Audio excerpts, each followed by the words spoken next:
Pengakuan jujur bek Jepang jelang hadapi timnas Indonesia malam ini. Tak bisa dianggap enteng, legenda Jepang peringatkan tim asuhan Hajime Moriyasu, Indonesia bukan lawan sembarangan. Pelatih timnas Indonesia Sintayong klaim sudah kantongi kekuatan Jepang. Bek timnas Indonesia tegaskan, Indonesia harus curi poin meski tak diunggulkan. Berikut kami akan mencoba merangkum berita terbaru dan terhangat seputar tim merah putih. Selengkapnya, yuk simak video ini sampai selesai.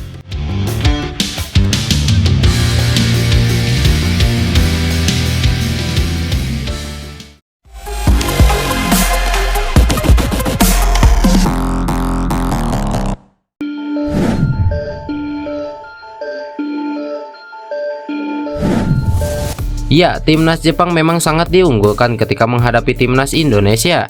Namun, bek Jepang Takehiro Tomiyasu tidak ingin terlena dengan keunggulan tersebut dan menganggap peluang timnas Indonesia lolos ke babak 16 besar Piala Asia 2023 masih sama besar. Jepang dan Indonesia akan menjalani pertandingan menentukan untuk merebut tiket ke 16 besar. Kemenangan dipastikan membuat salah satu tim lolos.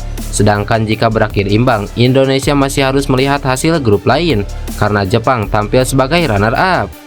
Kendati Jepang diunggulkan memenangi laga karena memiliki materi pemain lebih baik, Tomiyasu tetap waspada. Tomiyasu berkaca dari keberhasilan Vietnam mencetak 2 gol saat Jepang menang 4-2 serta kekalahan dari Irak. Saya tahu ini pasti tidak akan menjadi pertandingan yang mudah. Laga melawan Vietnam dan Irak benar-benar menyadarkan saya bahwa tidak ada yang mudah di pertandingan Piala Asia. Kami bisa berkaca dari pertandingan melawan Irak dan masih ada kemungkinan Indonesia melaju ke babak selanjutnya, ujar Tomiyasu. Tomiyasu menambahkan penggawa Jepang tidak akan membiarkan Indonesia mendapatkan momentum untuk mengembangkan permainan yang bisa mengancam pertahanan tim Samurai Biru. Permainan agresif bakal diterapkan demi merebut kemenangan. Kami tidak ingin dibuat kewalahan dengan momentum lawan, melainkan kami akan mencoba menyerang dan mengalahkan mereka. Saya ingin melakukannya, ucap bek Arsenal tersebut.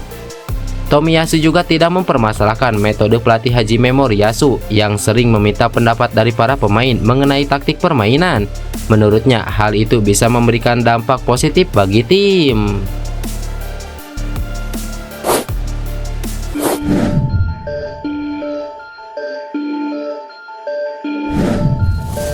Ya, Sintayong akan memimpin timnas Indonesia ketika menghadapi Jepang dalam partai terakhir grup D Piala Asia 2023. Sintayong ditanya oleh wartawan, apakah bek timnas Indonesia Pratama Arhan membocorkan terkait sepak bola Jepang kepadanya, mengingat Arhan pernah 2 musim berkarir di negeri Sakura. Arhan tidak mengatakan apa-apa, ujar Sintayong. Sintayong pernah lama menangani timnas Korea Selatan, mulai dari senior hingga level usia, yang notabene adalah musuh bebuyutan dari Jepang. Kendati demikian, berdasarkan data dari Transfermarkt, Sintayong baru sekali berhadapan dengan Jepang di level senior dan berhasil membawa Korea Selatan menang 4-1 pada 2017. Namun Sintayong tetap memandang tinggi Jepang, bahkan sangat tinggi. Armada Hajime Moriyasu itu disebutnya sebagai negara terbaik di Asia. Jujur saja, saya yang lebih tahu tentang sepak bola Jepang daripada siapapun. Jelas Jepang adalah nomor 1 di Asia. Pertandingan melawan mereka mungkin akan sangat sulit bagi kami. Namun kami ingin menunjukkan performa yang bagus yang sudah kami tunjukkan sejauh ini. Kami telah mempersiapkan diri dengan baik. Saya ingin menunjukkan bahwa sepak bola Indonesia sudah berkembang sejauh ini, ungkap Sintayong.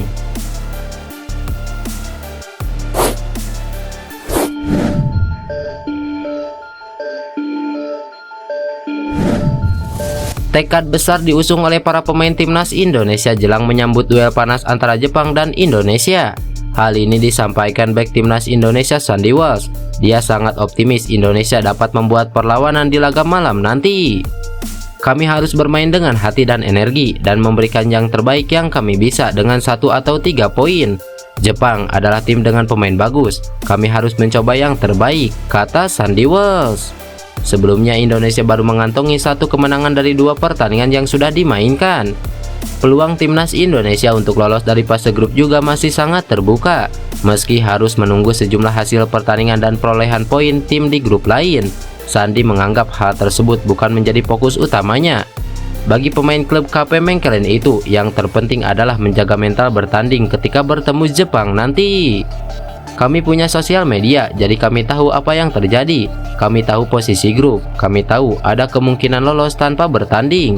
Tapi fokus kami adalah persiapan lawan Jepang, karena ini adalah pertandingan yang sulit untuk meraih hasil bagus, ungkap Sandy Wells. Ia mengatakan bahwa level permainan yang muncul saat bertemu Vietnam akan dipertahankan, namun ia mengisyaratkan akan ada penyesuaian untuk mengimbangi The Samurai Blue.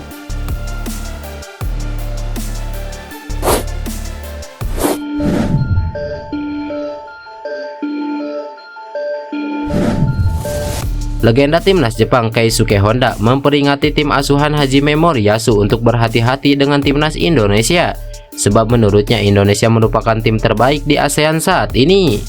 Dengan pengalamannya yang cukup lama di timnas Kamboja, Honda memiliki bekal yang cukup untuk memberikan pandangannya tentang kekuatan sepak bola di wilayah Asia Tenggara. Meskipun demikian, Honda tidak menyebutkan Vietnam dalam komentarnya, tetapi dia menyoroti peran penting Indonesia di kawasan tersebut.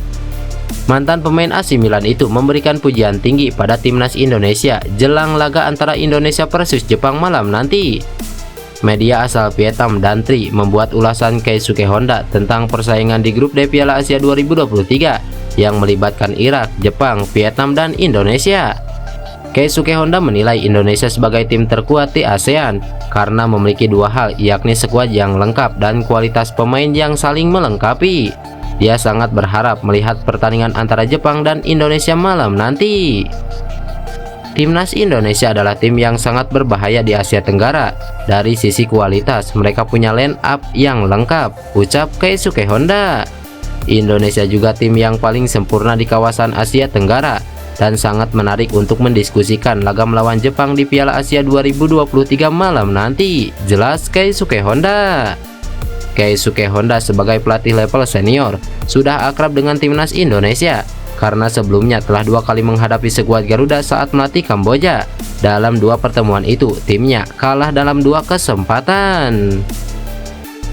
Lantas, bagaimana menurut kalian? Tulis pendapat kalian di kolom komentar. Baru ya pemain belakang saja. 그냥 행사 가면 Tapi 볼 kalian jadi 빠져나가면 formalitas 아무 datang. 의미 없다고. Ya, apa artinya?